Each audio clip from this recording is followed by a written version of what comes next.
سلامونه او احترامات ملګرو. الله دې وکړي چې ټول به روغ او جوړ یاست او ژوند مو ښه روان وي. د یو نوي درس سره بیا ستاسو خدمت کې حاضر یم.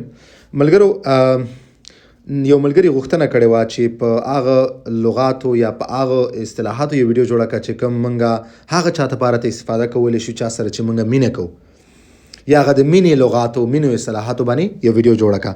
نو هر ملګری کوم غوښتنه لري چې په دغه ځای کې زه مشکل لرم په فرانسوي ژبه کې، په دغه ځای کې ته یا په دې باندې یو درس جوړ کا، نو تاسو په کمنټ سیکشن کې خپلې پوښتنې خپل مشکل لیکلی شئ. په راتلونکي کې به زه په هغې باندې ویډیو جوړه کړم، نو تاسو کمنټ کولی شئ چې په څه اړه باندې تاسو غواړئ زه درته فرانسوي ژبې ویډیو جوړه کړم، نو تاسو یې کمنټ کولی شئ. ښه، اوس درس ته راځو. نننی درس په هغه لغاتو یا په هغه اصطلاحاتو دی چې کوم موږ چا سره مینه لرو هغه دپاره ته استفاده کوو. دې ته ویل کېږي لیمو دو. لیمو دو ویل کېږي په مطلب خواږه الفاظ یا سویټ ورډز یا هغه د مینې اصطلاحات یا لغات، صحیح دی، د مینې چا سره چې موږ مینه لرو هغه دپاره استفاده کوو. لیمو دو، صحیح دی. ما لس مهم چې ډېر ته استفاده کېږي هغه ما راخیستي فرانسوي ژبه کې. ټول ناول چې کوم دی هغه دی ژتیم. ژتیم به تاسو ډېر زیات اورېدلی دی، ډېر زیات په تاسو اورېدلی. دې معنا زه تاسو سره مینه لرم، I love you، صحیح دی. ژتیم دا به تاسو ډېر زیات اورېدلی.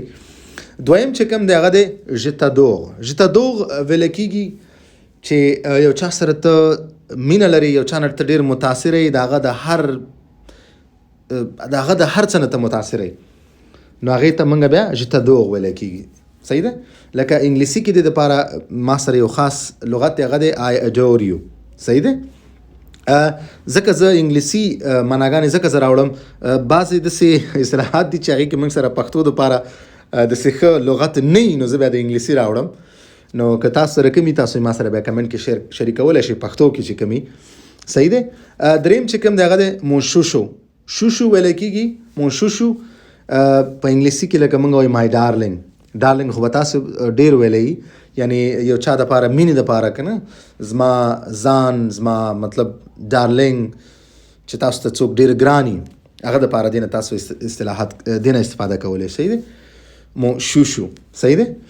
بل څلورم چې کوم دی هغه دی موږ سره مونکاغمل. مونکاغمل ویل کېږي مطلب کاغمل لکه ډېر خوږ، هغه چاکلیټ، زما چاکلیټ، زما شکولا ډېر خوږ، صحیح دی. نو هر چا سره تاسو مینه لرئ، موږ دغسې اصطلاحات چا سره مینه لرو هغه دپاره موږ استعمالوو. تاسو به ډېر اورېدلي وایي دا داسې دی لکه ما باندې دومره ګران دی لکه چاکلیټ، چاکلیټ غونته کې خوږ دی، صحیح دی. پنځم دی مونشغي. مونشغي به تاسو اورېدلی مای ډیر. ډیر دا هم زما ګران، زما ګران، صحیح دی چې تاسو باندې څوک ګران وي. مونشغي به هم تاسو ډېر زیات اورېدلی بنسبت د نورو د څلورم او د پنځم د دریم لغات په نسبت دا به تاسو ډېر اورېدلی. شپږم دی هغه موږ سره دی مونلولو. مونلولو ویل کېږي مطلب موږ وایي زما وړوکې، مطلب زما خوږ وړوکې، مای لیټل وان انګلیسي کې چې موږ وایي. دا هم د مینې نه چې کله موږ یو چا ته وایي چې زما وړوکې، نو بیا موږ د فرانسوي ژبه کې مونلولو نه استفاده کولی شو. اووم چې کوم دی مونکاغ. مونکاغ به تاسو ډېر زیات اورېدلی، زما زړه، مای هارټ، زما زړه، صحیح دی. اتم هغه دی موږ سره دی مونشوفینو. مونشوفینو مطلب دا ویل کېږي زما خوږ.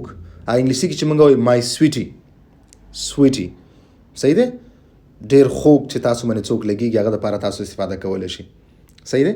دا ټول تقریبا یو معنا لري، هغه یو شی دی، خو بیا هم لږ لږ فرق معناګانو کې شته چې کله تاسو انګلیسي کې بیا ترجمه کوئ، انګلیسي کې بیا زه درته کله وایم نو تاسو بیا هغه معنا باندې لږ لږ فرق پوهېږي، خو نور د ټولو عموما د ټولو یو معنا ده، عمومي ډول باندې ټولو یو معنا ده، صحیح دی.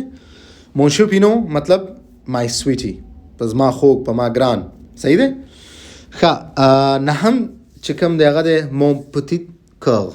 مونپتي کغ مطلب مونپتي کغ ویل کېږي زما پوتي، خو تاسو اورېدلی دی ویل کېږي وړوکي ته مای لیټل هارټ، زما مطلب وړوکې جانانه، سویټ، صحیح دی. نو مونپتي کغ، صحیح دی. نو دا و موږ سره نهم.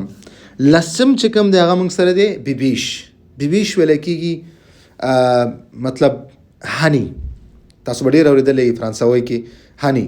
هني او په انګلیسي کې بخنه غواړم هني په انګلیسي کې شات ته ویل کېږي او شات ډیر خواږه دي نو یو تاسو چې لکه شاتو په شان درمن یو څوک لګيږي ډیر د ګراني ډیر ته خوږي ډیر باندې خلګيږي ناغه د لپاره تاسو بیبیش بیا ته استعمالول شي دینه استفاده کول شي نو ملګرو دا غ اصطلاحات دي هغه لغات دي چې منګه هغه چا د لپاره استعمالو چې چا سره منګه ډیر مين لرو ډیر را باندې ګراني صحیح ده دي ته ویل کېږي لیمو دو صحیح ده زی بیا تکراروم je t'aime je t'adore mon chouchou mon caramel mon chéri mon loulou mon car mon champignon mon petit car بیبیش صحیح ده زه یو ځلې بیا ستاسو لپاره تکراروم je t'aime je t'adore mon chouchou mon caramel mon chéri mon loulou mon car mon champignon mon petit car بیبیش نو دا لغات دي چې مونږه د مینې نه چا دپاره استعمالولی شو صحیح ده امید لرم چې تاسو به پوه شوي زمونږ درس همدومره و لکه څرنګه چې ما د ویډیو په سر کې ویلي که هر څوک څه غوښتنه لري چې په هغې باندې زه درسي ویډیو جوړه کړم نو تاسو یې کمنټ کولی شئ که دې نه علاوه نور تاسو څه پوښتنه لرئ هغه هم دلته په یوټیوب چینل په کمنټ سیکشن کې کمنټ کولی شئ او په راتلونکي کې به زه په هغې باندې تاسو ته تفصیلي ویډیو جوړوم مننه ملګرو په مخه